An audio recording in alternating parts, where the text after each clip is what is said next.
Alright guys, and welcome back to more Shin Megami Tensei Devil Survivor 2 Record Breaker. We are back from talking with Miyako, and basically her plan is to sacrifice everybody that had anything to do with remembering the last world, basically. So, obviously there's gotta be another way, because I'm not cool with that. I ain't cool with that, man. I ain't cool with not existing. You feel me? So what we want to do, looks like we have time for, oh, looks like we have another story event. So before we even watch that, what I want to do is actually hang out with the crew, get everybody's thoughts and stuff. So first things first, let's actually go down the list starting from Hinako. So I'm going to be doing a lot of saving and reloading just to review the rest of these events. So let's start with Hinako. Hinako is sighing wearily. Feeling glum? Not at all. I'm happy. Super happy. Crazy happy. The kind of happy that freaks out people around me. Yeah, you're freaking me out. You detect false cheerfulness from Hinako. No time to worry about me. We have to figure out what to do about Miyako's plans. You shouldn't be wasting precious time loafing around in a place like this. Besides, I'm real picky about my bread.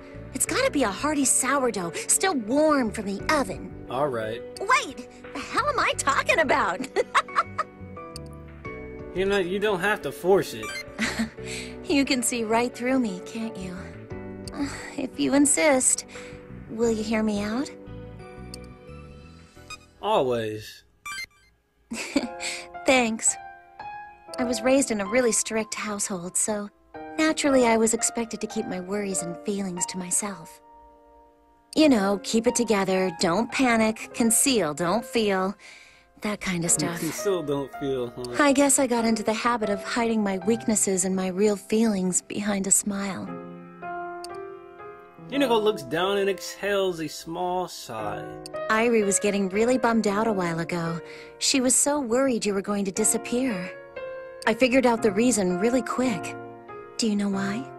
Because I felt the same way. I don't ever want you to disappear.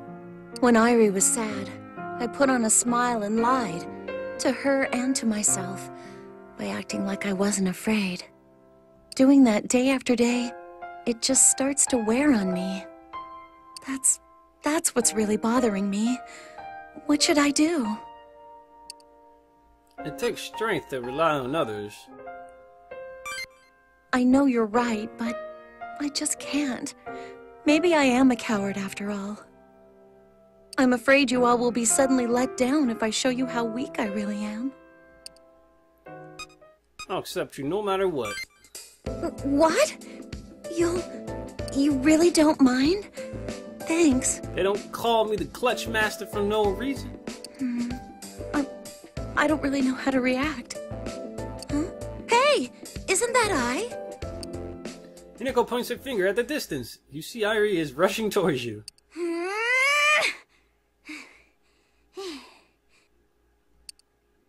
What's wrong, I? You're gasping for breath. Oh, it's nothing. I just had this strange feeling, so I went out on patrol. Oh boy. Hold on, Sherlock Hina. What's this all about, You and Hina? Together? Talking? Huh? There's nothing like that going on, right?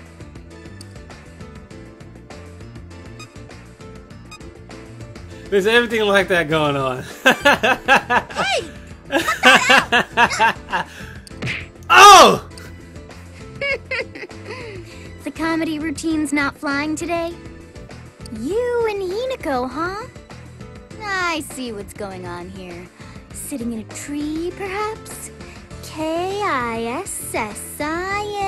Jeez, quit it! Jeez. I and G's. Oh, punched her too! Fine, if that's how you want to play it. I'll just have to interrogate you later. Irene Vice style. Vice. Sheesh. Oh boy. He was just listening to my problems. That's it. Huh? Problems? Oh, so just discussing your problems. I see. What's got you all cloudy skies suddenly? Nothing. Just... You talk about all this stuff with him, but not... with me. Oh, Irie, Just kidding, Hina. I know that I'm not entirely dependable, and I might be a little immature, but you listen to my worries all the time. And you always say stuff like, there's no reason to hold back from your partner. And that's true, so I want you to lean on me too, Hina. I'm your partner. I promise I'll always do my very best to help carry your burdens. That's all. I'm going now. You're her Bye. Jackie Chan to her Chris Tucker.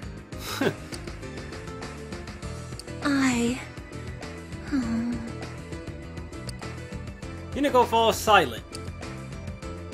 Feeling okay? Do you feel bad about Irie?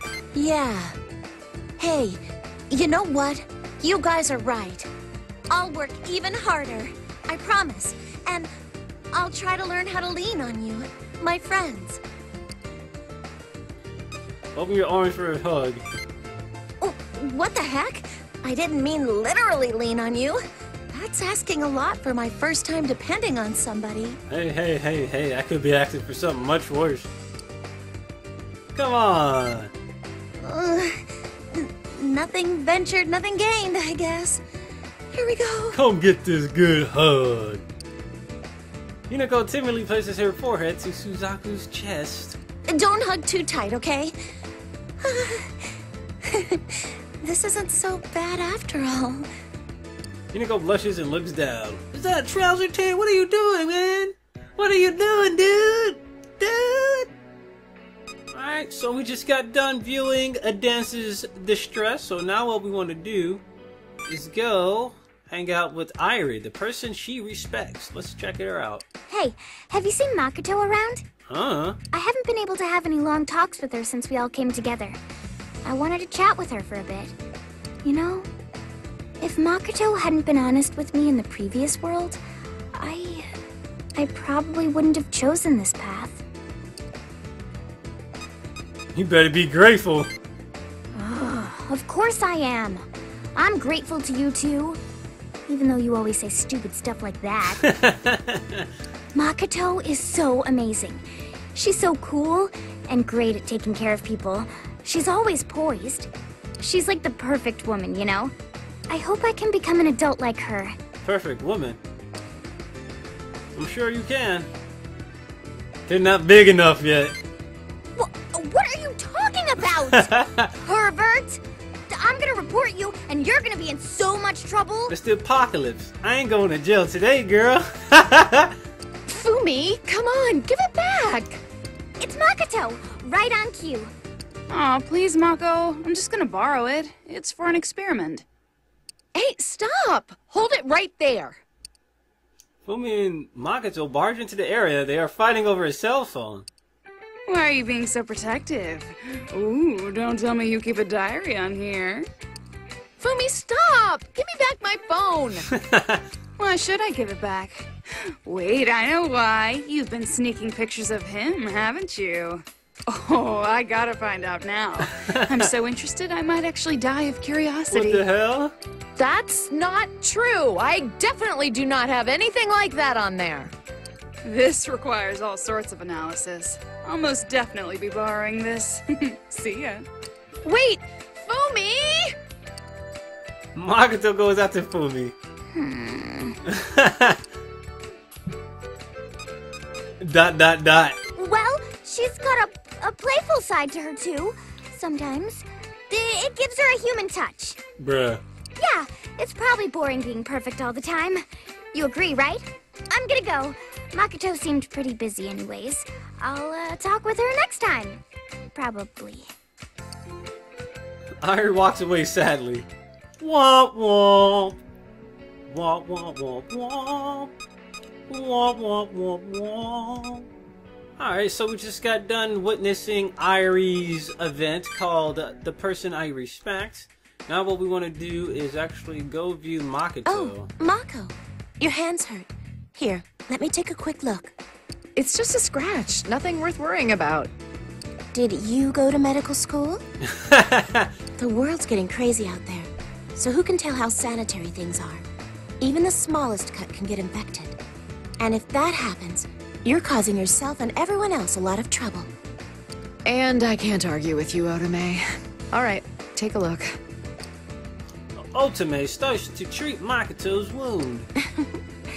You're always getting hurt, huh? Every time I tend your wounds, it makes me think of Chief Miyako. Me too. What'd Miyako do? Oh, hey. Well, there was this one time, before the Triangulum attacked. In band camp? We were on a mission and I got injured. It was pretty bad. Chief Miyako rescued me. I was so surprised when the chief brought her in. She was panicked. The poor girl looked like she was about to burst into tears. It was the only time she really looked her age. There's no way. Yes, I guess it's a little hard to imagine. I don't think I'll ever forget. When I was finally breathing normally again, she was elated. I swear I heard her whisper, "Thank goodness." Maybe you see her differently, but she treats everybody equally. She wants to save lives, regardless of whether they're gyps or civilians. She'd toss aside the lives of the few without a moment's hesitation to save the lives of the many, but once the mission is complete, she would gladly lay down her life to save the survivors. Sometimes, I wonder which one's the real her. Huh. Both, I think. That's what makes her who she is, the ability to be both. Chief Miyako's desire to save lives is real. That's why she's able to risk lives without hesitation, to save others. That's a rather noble goal. I'm sure you're not the only one who thinks that. I think I'd probably hesitate a bit. It may be noble, but I doubt it's an easy choice to make, no matter how fierce your convictions. It's always hard to stick to your convictions. Hesitation or personal feelings will get in the way. That makes sense.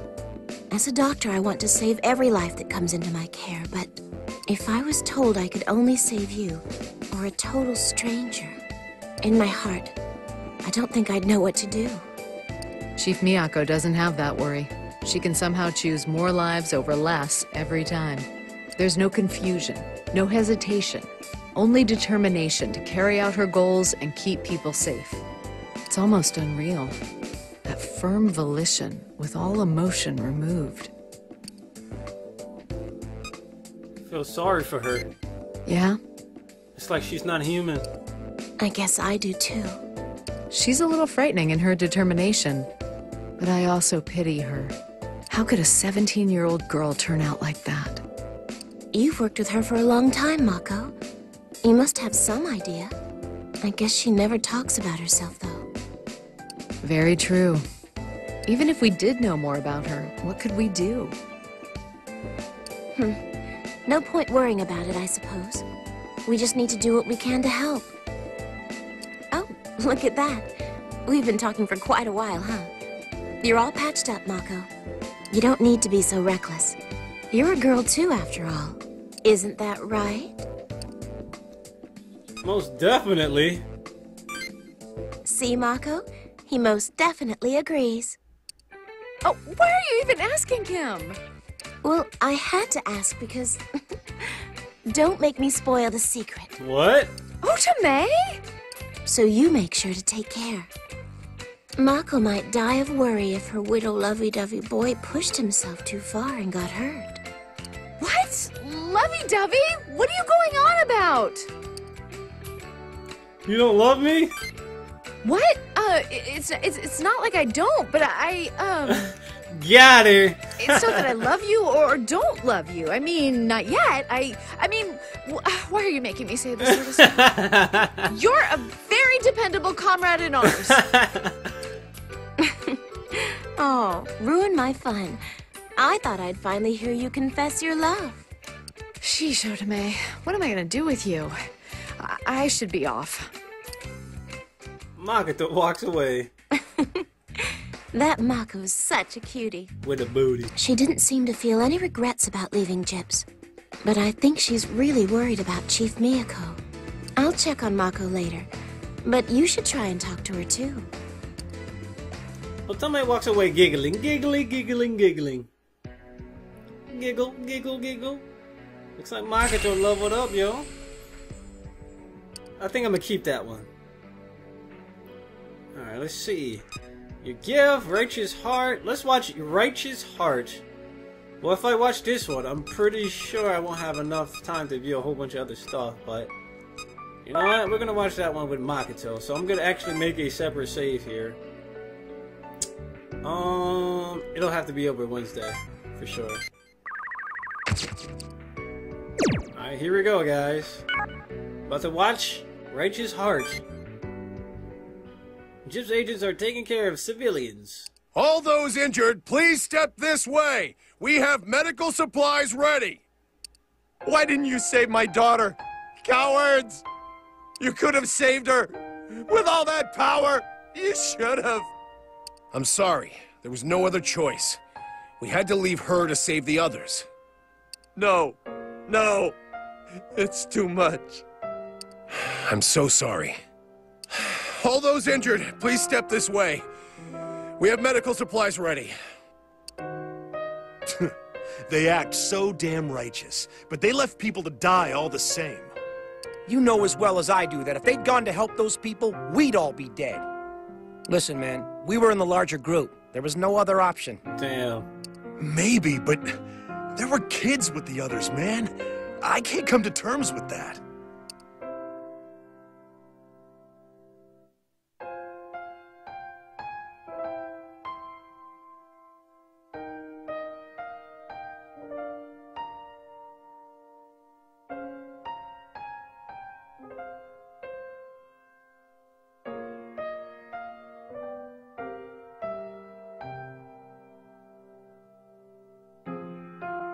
Makoto observes the area from a distance. I'm sorry, guys. What's wrong, Makoto? Thinking about Miyako? Yeah. I can't hide anything from you, huh?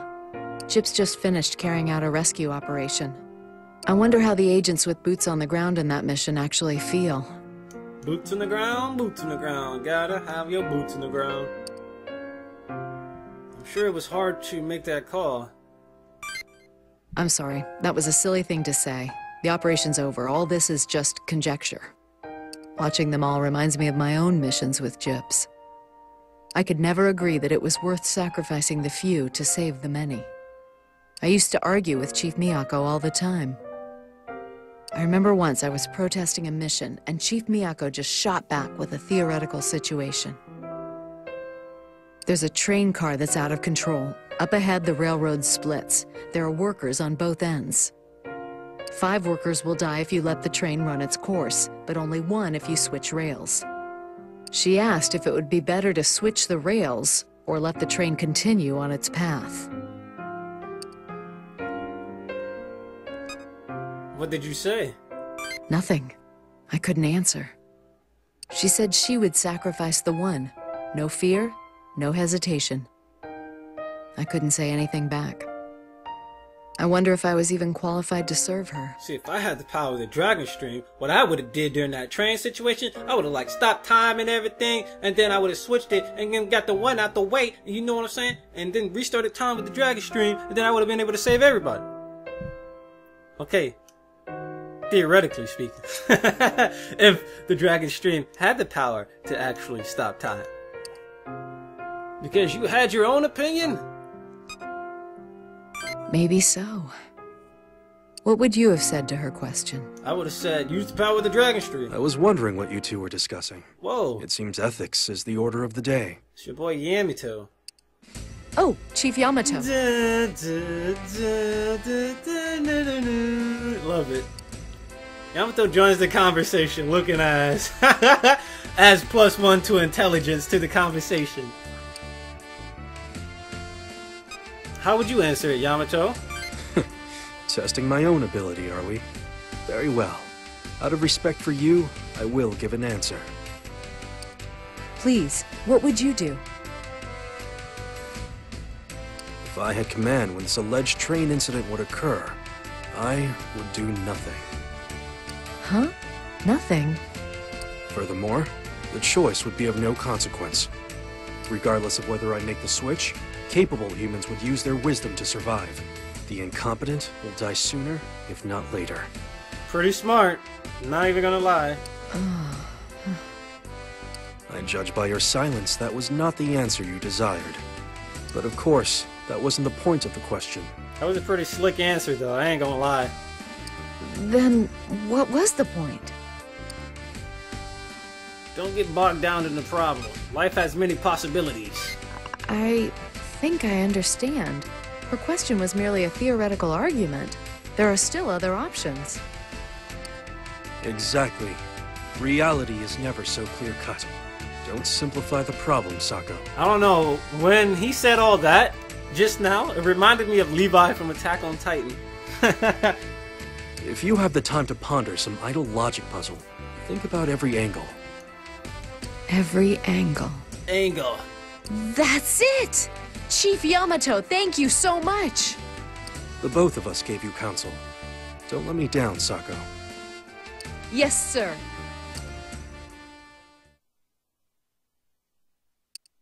I think I finally understand, thanks to the both of you. I'm gonna go think on the meaning of those words a little longer.